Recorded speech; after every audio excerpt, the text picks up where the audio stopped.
All right. Game of the year winner is Elden Ring.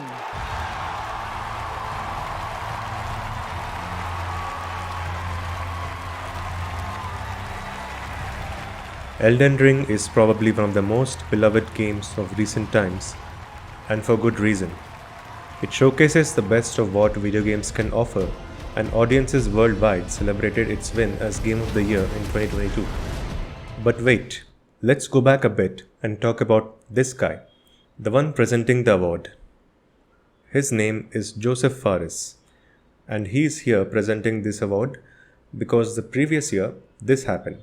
And the 2021 Game of the Year is It Takes Two.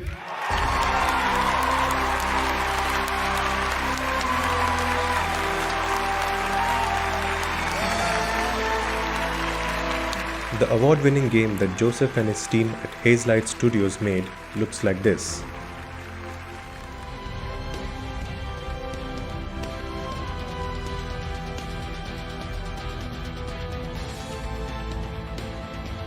The target audience for both these games is vastly different, and both games have been financially successful, selling millions of copies worldwide.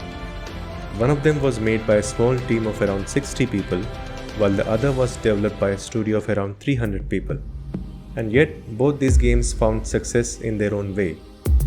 That is the beauty of the video game market, which offers a wide variety of choice not often found in other entertainment media. In this episode, let us take a look at how this market works and the various options consumers have for spending their hard-earned money.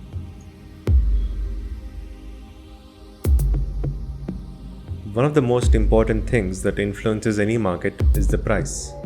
And the video game market is one of the few in the world where you can access some of its most popular products for the low price of nothing.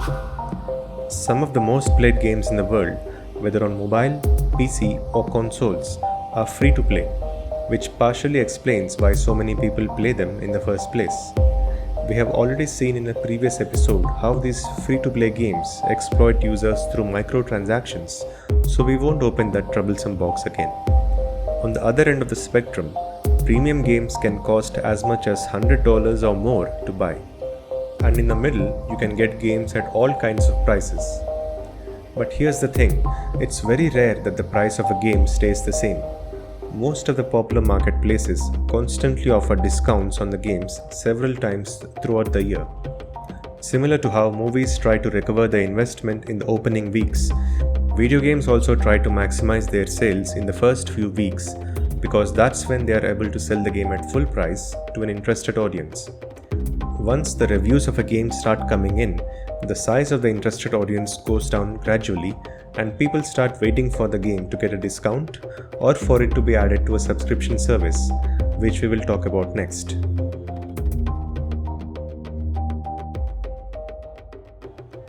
Game subscription services allow you to experience a wide assortment of games for a fixed monthly price, just like how you would pay for movie streaming services. The most popular of these services is currently Xbox Game Pass, whose biggest selling point is that it offers all of Xbox's first-party games on the day of their release. And since each of these games costs $60 to $70 individually, it makes more sense to buy the subscription and get access to multiple games at once. PlayStation also has its own subscription offering called PS Plus. Their offering is a bit complex and doesn't come with first-party releases on day one. But if you own a PlayStation console, it still works out to be a good offer as you spend less per year on games as compared to buying individual games. On mobiles, depending on which phone you use, you can choose between Apple Arcade and Google Play Pass, each of which offer the same thing: a curated selection of mobile games with no advertisements or in-app purchases. But in my opinion, the best mobile gaming subscription has to be the one offered by Netflix. It not only gives you access to the usual Netflix catalog of movies and TV shows, but also a growing library of premium mobile titles that are only getting better in quality as the days go by.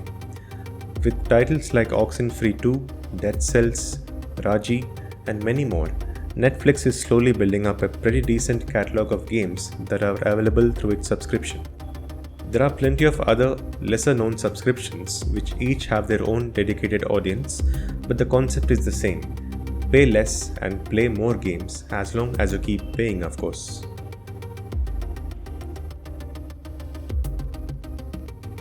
Here's the interesting part about the video game market. People buy a whole lot of things that are not video games. Before microtransactions and free-to-play games took over, the only way for publishers to encourage players to pay more was through collectibles. This trend is slowly on the decline, but still has a big enough audience that it will survive for the foreseeable future. People who like a game or expect to like a game will often pay extra to get physical merchandise related to that game. These include things like steelbooks, art books, t-shirts, stickers, dolls, figurines, soundtrack discs, posters. In short, there's no limit to what publishers can offer as part of their collector's editions. These are priced significantly more than the actual game. But the one physical product that continues to remain the most popular is the game disc itself. With digital distribution soon becoming the default option, fewer and fewer games are releasing on discs that come in a plastic box featuring beautiful art from the game. So, companies like Limited Run have popularized a business model where all they do is take an existing game that has never had a physical release and they give it a physical release. And these sell really well. The benefit of physical games, apart from being collectibles, is that you can resell them and get back part of your money, which is the basis of the huge used games market that is quite active. All these options make up a very dynamic and ever-changing video game market where there are many options for consumers looking for ways to spend their money. But like any market, this one is also full of traps and scams, so do be careful about when and where you spend your money. Thanks for watching and see you in the next episode.